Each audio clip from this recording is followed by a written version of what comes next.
Hello, everyone, and thanks for joining us for the news at 10. I'm Simone Dotzen. Jason has the evening off.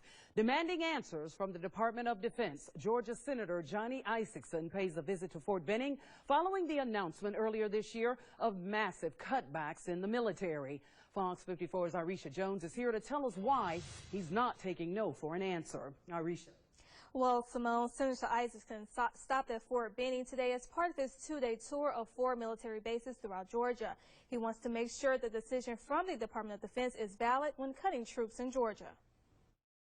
As Fort Benning is preparing for a reduction in soldiers, Senator Johnny Isakson and other Georgia representatives are fighting for some answers and looking for solutions to this issue.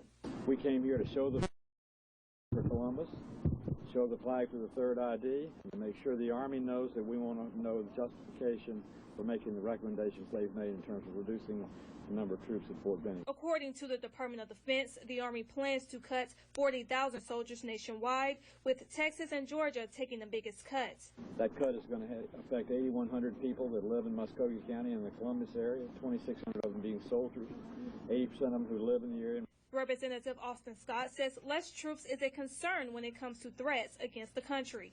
I think it's premature to have this reduction in our force structure. Unfortunately, it's being driven by budget instead of national security. Senator Isakson says he wants a more detailed analysis behind the Department of Defense decision. He says if something isn't done, more soldiers could be cut in the future. It's going to 450 now.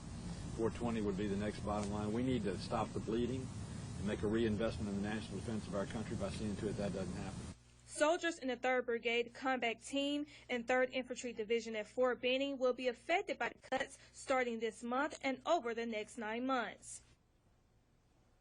Fort Stewart in Hinesville, Georgia will lose 950 soldiers. Plans to reduce soldiers should be complete by the end of 2017. Back to you, Simone. All right, thank you.